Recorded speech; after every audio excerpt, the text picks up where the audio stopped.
Olá, sejam muito bem-vindos. Meu nome é Helena Boareto e eu vou estar com vocês em algumas aulinhas de Direito Civil e de Direito Processual também. Então, vocês vão me aturar aí por algumas semanas. Primeiramente, eu queria parabenizar vocês pela aprovação na primeira fase. Tenho certeza que 2020 vai ser o ano da aprovação na segunda fase da OAB. Amém? Amém. Então, vamos lá. Vamos começar aí falando de jurisdição. Então, a jurisdição ela pode ser vista como uma atuação estatal buscando aí gerar pacificação social, né, por meio da aplicação das normas, né, das leis objetivas. Então, a gente sabe que sem lei, gente, uma sociedade, por mais moderna que seja, ela não funciona. Quem assiste Big Brother sabe muito bem disso, que se não tivessem regras, as pessoas se matariam dentro daquela casa. Não que eu assista Big Brother, cortem essa parte, por gentileza. Bom, a jurisdição ela pode ser vista como um poder estatal de interferir na esfera jurídica dos jurisdicionados. Então, o juiz ele tem aquele poder de interferir, lógico, se provocado, ou como uma função típica do poder judiciário. Por que eu coloquei típica aqui? Porque essa função é tipicamente do poder judiciário, que também tem funções atípicas, e ela pode ser, a função jurisdicional, uma função atípica de outro poder. Então, no caso, por exemplo, do Poder Legislativo, quando ele entra com um processo de impeachment, né, pelo Congresso Nacional. A gente teve recentemente o impeachment de uma presidente da República e esse processo, ele não foi pelo Poder Judiciário. Então, esse processo foi pelo Congresso Nacional, que graças ao artigo 49 da Constituição Federal teve atribuída aí essa função atípica, tá bom? Então esse é um exemplo de função atípica no direito brasileiro. Agora, tipicamente, né, e é o que nos interessa, ela é exercida pelos juízes, que aplicam tudo o que está disposto em lei.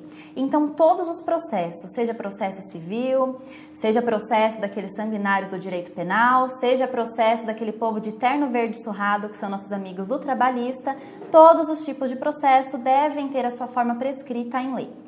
E existe, é claro, a chamada jurisdição voluntária, né? Vocês já devem ter se deparado com esse termo, que é a busca ali pelo poder jurisdicional, não porque eu tenho uma lide, porque eu tenho um conflito de interesse.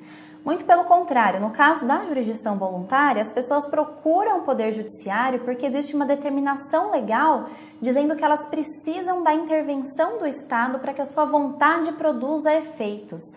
Então é o exemplo aí, né, que a gente pode usar de um processo de partilha, né, de inventário em que eu tenha um herdeiro menor de idade.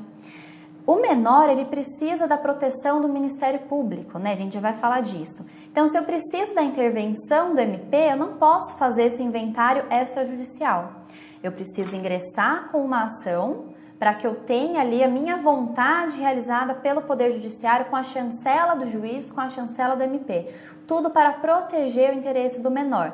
Mas veja, eu não tenho lide, então eu não tenho um problema a ser solucionado. Eu só preciso que o Poder Judiciário me ajude a declarar, por vezes, um direito, tá? Ou constituir.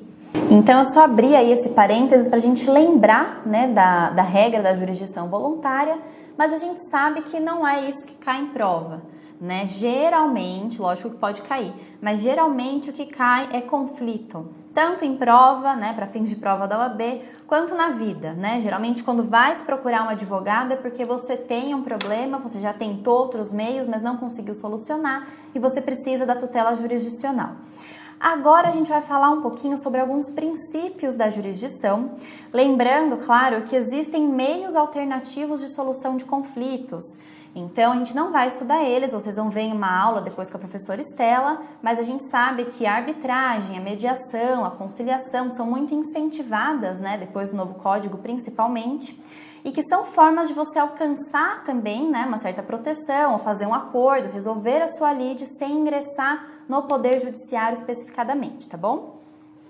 Tá bom, Rodrigo? Tá bom. Então tá bom. Vamos para princípios. O primeiro que eu coloquei para vocês aqui é o princípio da inércia.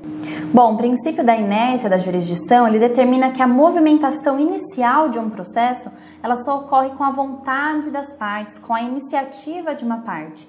Então, o juiz, que é o representante, né, da função jurisdicional do Estado, ele não pode iniciar, por exemplo, um processo de ofício. Olha, eu vi aqui que você sofreu um dano moral, hein? Vamos processar. Não. Tá, o juiz ele não pode se intrometer na vida das partes.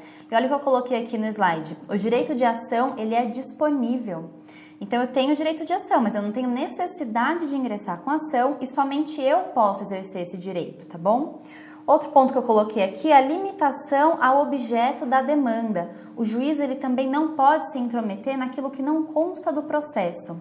Então tudo vai ser delimitado pelo seu pedido, pelo que consta na sua ação. Se você pediu A, ele não pode decidir por B, mesmo que você tenha um direito. Galera, o próximo princípio que eu coloquei para vocês é da territorialidade. O que significa essa territorialidade? O juiz, por conta aí do seu poder jurisdicional, ele só pode exercer no limite do território do Estado brasileiro, tá? A soberania estatal, né, que vai delimitar aí esse limite de jurisdição. Ele não pode exigir que o seu direito seja aplicado num território internacional, tá bom? E dentro também do Estado brasileiro, nós temos regras de competência territorial. Então, por isso que é importante a gente delimitar o foro, né, para onde a nossa ação vai ser distribuída. Então, a gente tem, no caso da Justiça Estadual, as comarcas e, no caso da Justiça Federal, as seções ou subseções judiciárias federais. A mesma coisa aqui, galera, vai se aplicar em segunda instância. Então, na Justiça Estadual, nós temos os tribunais de justiça e, na Federal, os tribunais regionais federais. E em razão desse princípio da territorialidade, é que sempre que o juiz precisar exercer a sua jurisdição fora da sua comarca, né, fora do seu foro é ótimo, ele vai precisar se utilizar de uma carta precatória, tá bom? Que ele vai pedir para que outra comarca proceda com algum ato, né, com algum ato de função jurisdicional. A mesma coisa, isso tem a ver com a competência. Agora, a mesma coisa vai acontecer se ele precisar de praticar um ato fora do território do Estado, né? Então, um ato internacional. Aí ele vai pedir a carta rogatória, tá bom? Carta rogatória já tem a ver com a soberania, como eu disse, né? Não mais com a competência territorial interna, mas com a soberania daquele país. Então, carta precatória dentro do país, carta rogatória internacional. Bom, essa é a regra para a prática do ato judicial em outras comarcas, mas como tudo na vida, existem exceções. Uma das principais exceções dessa regra, vou ler para vocês aqui o artigo 247, ele diz o seguinte, do Código de Processo Civil, tá? A citação será feita pelo correio para qualquer comarca do país. Então, essa é uma das principais regras. Você não precisa expedir, a depender do caso, uma carta precatória que vai demorar anos-luz para chegar do outro lado do país. Você pode fazer uma citação por correio e a sua jurisdição, lógico, vai estar, a jurisdição daquele juiz vai estar estendida, teoricamente, né, até a citação daquele réu. Outro exemplo que a gente pode citar aqui, também previsto, né, no artigo 60 do CPC, diz o seguinte: se o imóvel se achar situado em mais de um estado, comarca, seção ou subseção judiciária, a competência territorial do juiz prevento estender-se-á sobre a totalidade do imóvel.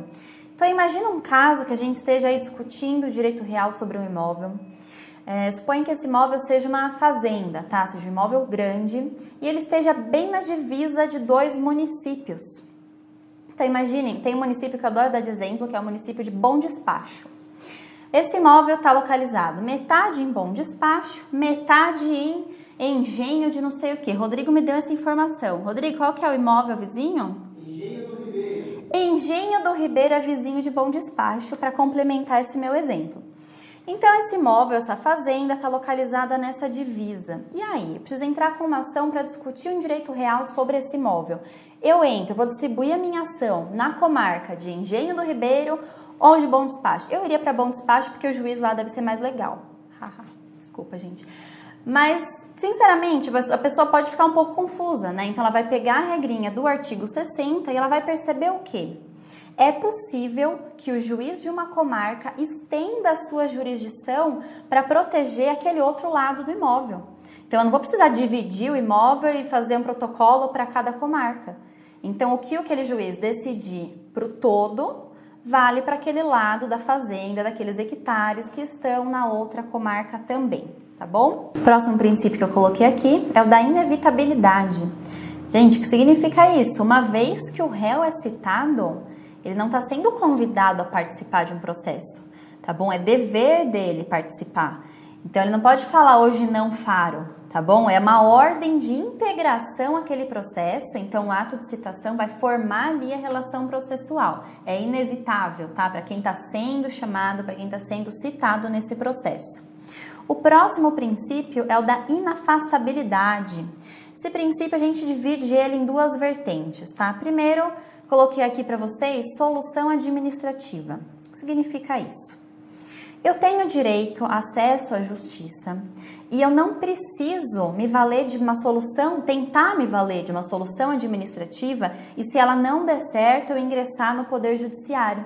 Então vamos supor que o seu problema traga uma solução administrativa nele. Você tem que prestar atenção se essa solução ela está prevista em lei ou não. Vou dar um exemplo. Vamos supor que uma pessoa está buscando direito à saúde, tá? Direito a um tratamento, a um medicamento, enfim.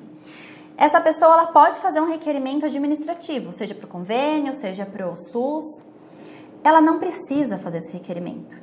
Então, o juiz ele não pode obrigar que ela faça esse requerimento, que ele seja negado para que ela tenha o direito à ação.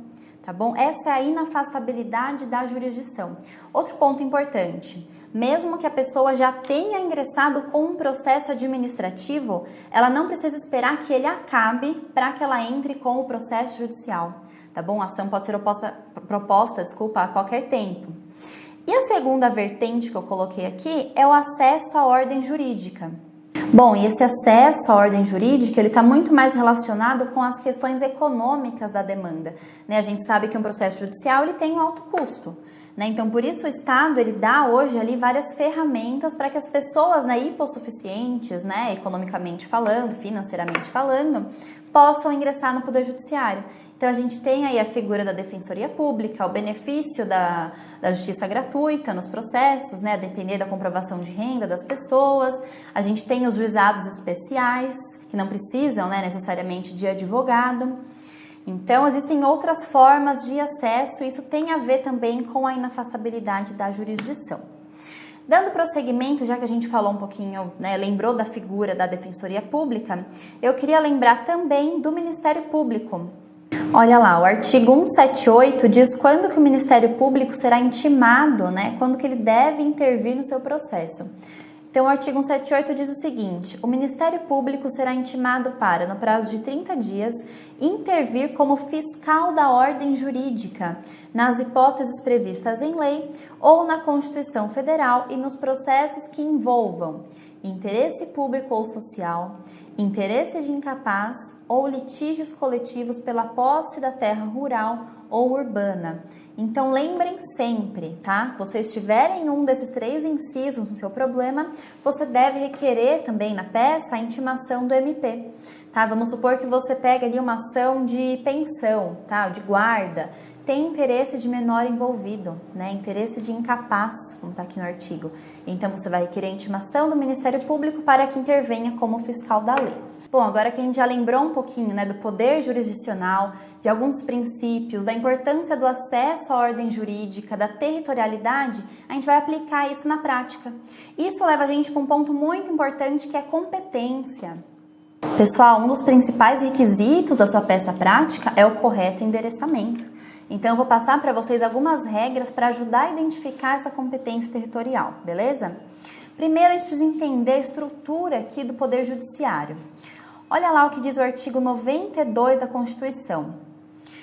São órgãos do Poder Judiciário o Supremo Tribunal Federal, o Conselho Nacional de Justiça, o Superior Tribunal de Justiça, o Tribunal Superior do Trabalho, os Tribunais Regionais Federais e Juízes Federais, os Tribunais e Juízes do Trabalho, os Tribunais e Juízes Eleitorais, os Tribunais e Juízes Militares e os Tribunais e Juízes dos Estados e do Distrito Federal e territórios. Aí você já pensa, ferrou! Como é que eu vou saber para onde vai meu processo, né? Tirando o direito do trabalho aqui que eu odeio, para onde que eu vou distribuir a minha ação?